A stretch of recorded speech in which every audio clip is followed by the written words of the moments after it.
Previdência, nesse regime que se chamava antes de regime fechado de Previdência, porque atingia apenas aquele universo. Hoje, eles estão só com o salário do regime geral, porque acabaram todas as cotas. Não se recebe mais. Isso é coisa do mundo real, gente. Aqui em São Luís, que se aposentou recebendo mais do que o salário de um professor, de um auditor fiscal naquela época, hoje está no teto do regime geral de previdência, porque não houve aporte nos fundos. O segundo ponto que a gente coloca é a previdência complementar dos Correios. Tem alguém do Correio aqui, né? Se apresentou agora. Então, do Correio, o que aconteceu? Tem aporte, está entrando, mas houve aplicação por conta do Henrique Batista. O que isso aconteceu? O Correio tem dois tipos ainda, quando era permitido: previdência por benefício definido e previdência por contribuição definida. Os funcionários mais antigos que escolheram pagar mais para garantir o valor integral da aposentadoria tiveram que prorrogar por mais 14 anos a contribuição para garantir aquele teto. 14 anos, um valor maior do que estava aportando. Esse é o quadro que nos espera. Ele colocou aqui um cenário do mundo real favorável. E a gente sabe que, como a economia está e os governos que estamos tendo, nós não temos garantia de previdência complementar de valores nessas cotas. E a cada momento que a economia precisar de mais aportes, de mais recursos, que retarda o processo de acesso. Indo de trás para frente, para fechar no regime geral, foi um tema para facilitar a vida. O que me preocupa como auditora da Receita, ex-previdente, mais de 20 anos como auditora da Previdência Social, com todo o processo histórico, todas as contribuições que andam, aí é exatamente o nosso regime próprio de previdência. Nós não estamos em nenhum regime, estamos no limbo. Nós tínhamos, historicamente, não preciso falar das vezes que ele falou da Adriana Chaves, que era uma caixa de aposentadorias e pensões para a estrada de ferro. Depois, com aquele momento de 1929, de uma grande depressão na economia mundial, onde aqui no país precisou se queimar café para poder manter o preço da balança comercial e todas aquelas coisas, a Previdência, como sistema de proteção, surgiu exatamente da briga dos trabalhadores para manter emprego e para manter proteção social. Daí, as categorias mais organizadas e mais envolvidas na crise foi quem alavancaram o processo de previdência social do país. No caso, os bancários, onde a gente está aqui no momento, e os marítimos, por causa do modelo exportador de monocultura que o país tinha. Aí, a partir daí, o governo de Getúlio Vargas adotou uma proteção social por atividade econômica. Bancários, comerciários, marítimos, estrada de ferro, sucessivamente. E para os servidores públicos, regime geral, regime especial chamado do IPASE. Então, nós temos regime de previdência social como servidor público federal desde 1938, que foi aquela data, lembra que o Antônio Gonçalves colocou aí com muita precisão. E, dentro deste quadro aí desenhado, país jovem, sem ninguém se aposentar, todos os institutos eram superavitários, né? Dinheiro sobrando pelo ladrão.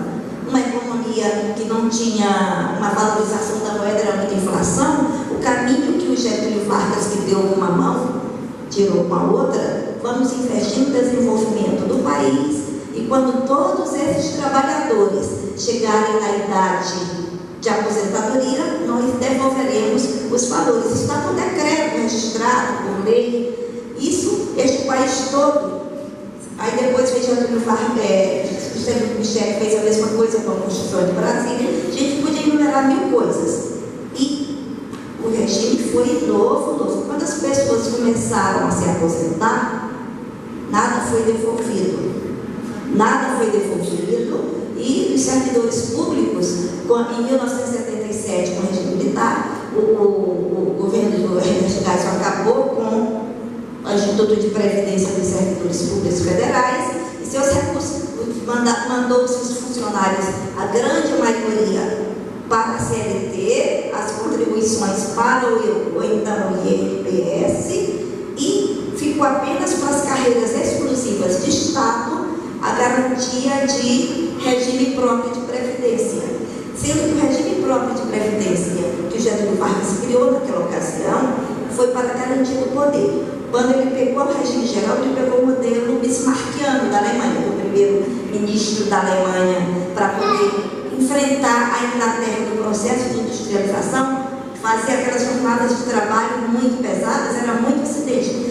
A proteção do modelo bismarckiano começou pelo acidente de trabalho, depois foi para a pensão para a viúva e, enfim, a aposentadoria.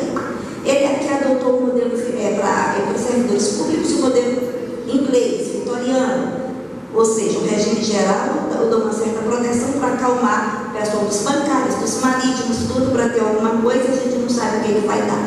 Vou garantir fidelidade dos servidores públicos, como a Rainha Vitória fazia do modelo, porque o regime geral não tinha a proteção que tinha o modelo bismarckiano, e vou ter fidelidade desses servidores com o meu projeto de perpetuação do poder. Quando os militares assumiram, acabaram com o impasse, captaram todos os recursos que eram para pagar as aposentadorias de quem chegou a contribuir para esse instituto até 1977, e esse conjunto de base que existe aqui em São Luís, ele foi criado para garantir a atualização atuarial das aposentadorias de servidores públicos federais. Não chegou um centavo para pagamento dos salários. Esse dinheiro foi todo para o Caixa do Benefício Geral do Regime do então INPS. O que acontece? Aí veio a Constituição de 88, que dizia que tinha que ter regime jurídico único. Vários servidores que tinham entrado como CLT foram para o regime de jurídico único, que caracterizava a situação de estatutário. Sendo que o governo apenas pegou aquela lei lá, 1711, mudou o número e publicou sem fazer as adequações que havia necessidade para fazer o regime. A Constituição, com a emenda do Fernando Henrique Cardoso, já colocou a questão da regime atuarial e equilíbrio financeiro do sistema. Mas ele mudou para o servidor que perdeu todos os direitos, que nós não vamos falar, porque ele já falou com todos os detalhes, todos os cortes da perda de direito, mas continuou pagando como repartição simples, ou seja, se apoderou dos recursos que tinha, pagando, e a gente continua, e a gente pagando por orçamento. Se nós vamos fazer uma análise dos regimes próprios, o pior regime que está é o nosso federal, porque ele não existe. Pode pegar a lei orçamentária nova encaminhada ao Congresso, vai a projeção atuarial e bens patrimoniais, ativos financeiros, ativo imobilizado, de regimes próprios de estados, de municípios, e a gente conhece isso por dentro, muito tempo fazendo tudo isso, todos têm alguma coisa dentro.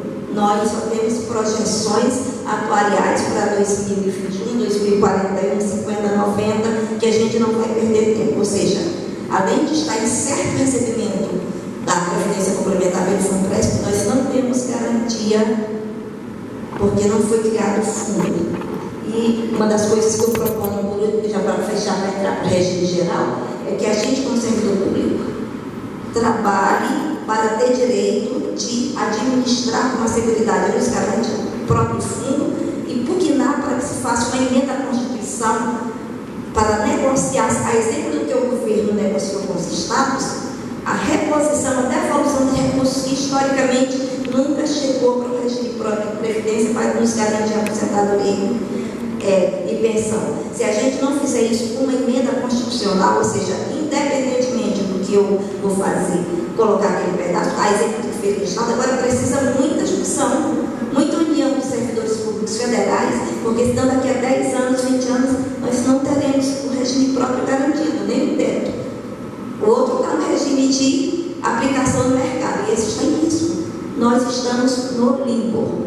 Dito isso, nós podemos, agora vamos passar para o regime geral e para a declaração do regime geral. Tudo que acontece no regime geral, amanhã pode acontecer conosco.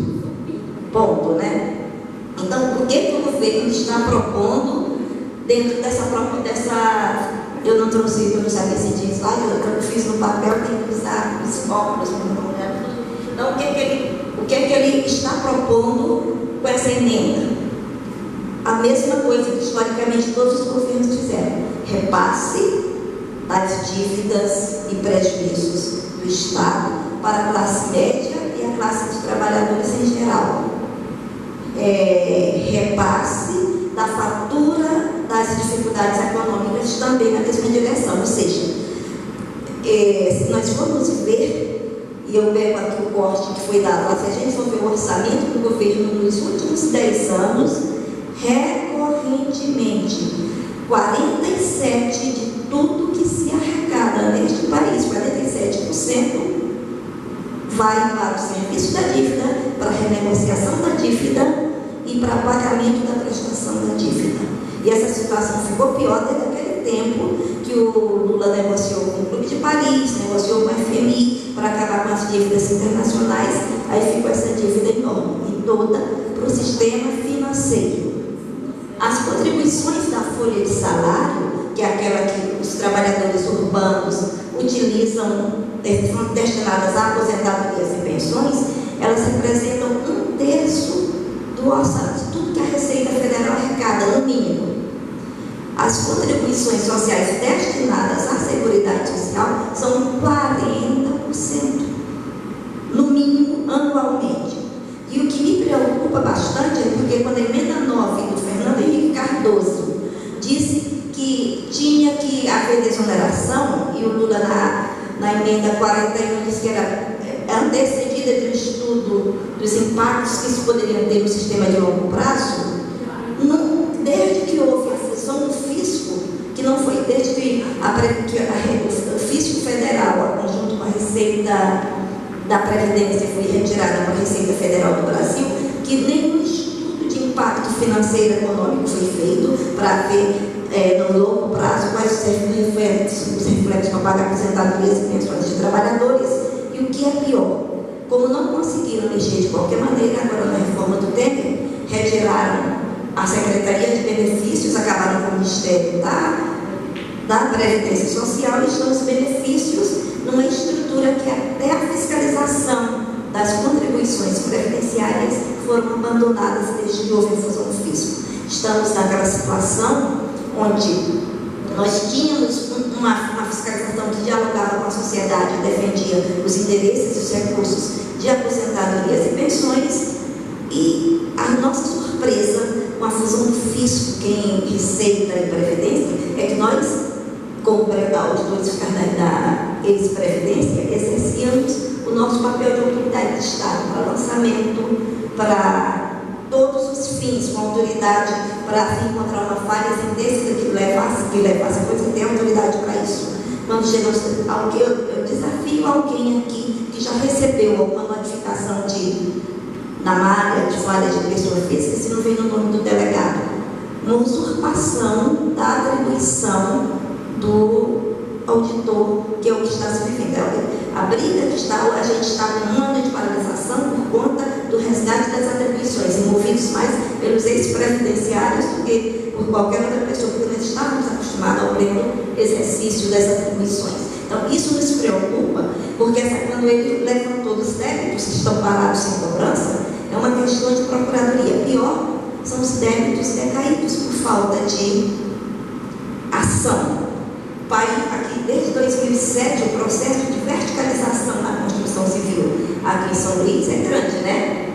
Perguntem se houve comando para isso por falta, com o modelo concentrador em Brasília, não se coloca o auditor na rua, fica todo mundo atrás dos pilotos. Então se perdeu o exercício para não incomodar o mundo do capital. Ponto. Então essas questões, só para a gente ver o pano de fundo em que as situações que nós nos encontramos e que a gente precisa tomar uma atitude. E o que é que o governo está propondo como reforma para os trabalhadores em geral, diante desse quadro onde eu seguro a mão do auditor para não fiscalizar, trago os benefícios para sair de um ambiente que conversa com a sociedade e colocar outra dificuldade de acesso quem é um trabalhador comum. É simplesmente implementação do sistema de capitalização. Não conseguiram ao todo, com a ida dos recursos, agora estão tentando espatifar os benefícios. E E o secretário de Previdência que foi convidado é um economista do IPEA, Caetano, e ele só tem a visão do mercado, ele não tem a visão de proteção social e de que a Previdência do regime geral é uma política pública da sociedade que o governo administra, uma política pública do Estado em benefício da sociedade. Por isso ele está propondo a extinção da aposentadoria por tempo de serviço, a extinção da idade diferenciada entre homens e mulheres, a desvinculação do reajuste do salário mínimo com os benefícios, qualquer que seja o seu valor. Atualmente só se reajusta piso. As demais contribuições estão achatadas. Quem se aposentou com 25 salários mínimos há 20 anos atrás, hoje recebe o teto e tem que ir para a justiça para brigar por alguma coisa pelo tanto que contribuiu. O aumento da idade mínima da aposentadoria, e ele traz o exemplo da Grécia. Se na Grécia é 67 anos, aqui no Brasil também pode ser a mesma coisa. Comparar a Grécia com o Brasil é brincadeira, né? Aqui no Nordeste, então, se a idade média de expectativa de vida é 71 a 73, a Previdência bota 73 por causa do fator previdenciário, mas na prática a média do nordestino é 71, né? 71,5. Significa dizer que eu vou ter que trabalhar de fraldas para chegar a me aposentar. Se tiver dinheiro para comprar fralda, né? Ou seja, o que se está programando parece aquela história do rei que chegou e disse: olha, eu não quero mais ver pobre aqui quando eu voltar nessa região do meu reino. Quando ele voltou, o que você fez? Mandei matar todo mundo. Então, o que o governo está propondo, eu não quero mais ter problemas com o sistema de previdência, vai ficar tudo legal, porque ninguém vai se aposentar. Essa é a filosofia, a mudança do mercado. Para isso é que eles estão querendo 65 anos de idade, esse é regime geral, no mínimo 65 anos de idade, que ainda está negociando com as centrais, com mais 25 anos de contribuição. Sendo que esse casamento, 65 com 25, eles estão querendo dar só 75% da média dos salários. Para você ter integral, você tem que contribuir, trabalhar 1% a cada ano a mais de trabalho, você vai acumulando. Significa, na prática, que quem está no regime, foi entrar no regime geral, que não se sabe qual é a regra de transição, vai, para poder se aposentar integralmente, tem que ter no mínimo 50 anos de contribuição, se partir para 75. Se eles estão com essas duas possibilidades, ou 75 ou 80. Em 80 ele quer com 45 anos de contribuição. Então, o que significa isso para os trabalhadores na vida prática? Tudo de pior que pode acontecer. Quando o governo está na mesa com os empresários, porque ele tem dois tipos de tratamento: mercado produtivo, mercado financeiro. E essa é a exigência do mercado produtivo. O que ele diz todas as vezes?